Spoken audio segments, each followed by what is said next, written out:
வணக்கம் மக்களே. ஐபிபிஎஸ் ஆர்ஆர்பிபியூக்கான ஒரு ரிசல்ட் பேஜ் வந்து இப்போ ஓப்பனிங் பண்ணிட்டாங்க அப்படின்ற மாதிரி சொல்லிட்டு இருந்தாங்க. பட் அது எக்ஸாக்டான ரிசல்ட் பேஜா அண்ட் அதில் வந்து ஷோ காஸ் நோட்டீஸ் அப்படின்னு ஒரு டேர்ம் யூஸ் பண்ணப்பட்டிருக்கு. அண்ட் செப்பரேட்டாக சில கேண்டிடேட்டுக்கு நார்மல் டெக்ஸ்ட் மெசேஜ் போயிருக்கோம் அப்படின்னு சொல்லப்பட்டிருக்கு. நிறைய பேர் கேட்டுட்ருக்காங்க.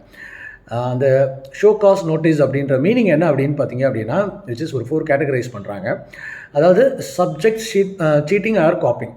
அதாவது நீங்கள் அந்த எக்ஸாம்ஸில் மற்றவங்களை பார்த்து காப்பி பண்ணியிருக்கீங்களா, இல்லை சீட்டிங் பண்ணியிருக்கீங்களா, ஏதாவது மொபைல்ஸ் அந்த மாதிரி யூஸ் பண்ணியிருக்கீங்களா, அந்த மாதிரி டேர்ம் ஃபைன் பண்ணியிருக்கலாம். அண்ட் தென் வந்து பார்த்தீங்கன்னா மிஸ்பிஹேவ் ஆர் டிஸ்ப்யூட்டிங் இந்த எக்ஸாம் என்விரான்மெண்டல். அந்த என்விரான்மெண்ட்டை வந்து நம்ம அந்த மிஸ்பிஹேவிங்குள்ளே கொண்டு வந்திருக்கலாம், அந்த மாதிரி சொல்லியிருக்காங்க. அண்ட் வயலேஷன் லைக் அந்த எக்ஸாம் ரூல்ஸ் அண்ட் இன்ஸ்ட்ரக்ஷன் இதை சொல்லப்பட்டிருக்கு. அண்ட் தென் வந்து ஃபைனலாக பார்த்தீங்கன்னா உங்களுடைய டேட்டா லைக் ஃபால்ஸ் அண்ட் ஃபேப்ரிகேட்டடாக நீங்கள் சப்மிட் பண்ணியிருக்கலாம் அப்படின்னு சொல்லப்பட்டிருக்கு. இந்த மாதிரி எந்த கேண்டிடேட்ஸ்லாம் அவங்க நோட்டீஸ் பண்ணியிருக்காங்களோ அவங்களுக்கு லைக்காக ஒரு இன்டிமேஷன்ஸ் வந்து இது கொடுக்குற மாதிரி தான். லைக் அவங்களுக்கு ஒரு ப்ராப்பர் மெசேஜ் போயிருக்கும்.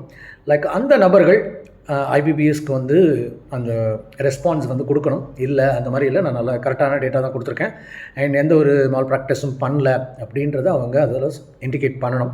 இன்கேஸ் அந்த ஸ்டூடெண்ட்ஸ் யாரும் அது மாதிரி இல்லை அப்படின்னு எதுவுமே ரெஸ்பான்ஸ் கொடுக்கல அப்படின்னா லைக் அவங்களுடைய ரிசல்ட் வந்து என்ன ஆயிரும் அப்படின்னா கேன்சலேஷன் ஆயிரும், ஒரு டிஸ்குவாலிஃபை அந்த இதில் தான் அவங்கள கன்சிடர் பண்ணுவாங்க. So this is what the given information in a show cause notice. So மற்றவங்க யாரும் வரி பண்ண வேண்டாம். இன்றைக்கி நைட்டு அல்லது நாளைக்கு காலைல கண்டிப்பாக ரிசல்ட் வந்துடும். Don't worry. All the best. Thank you so much.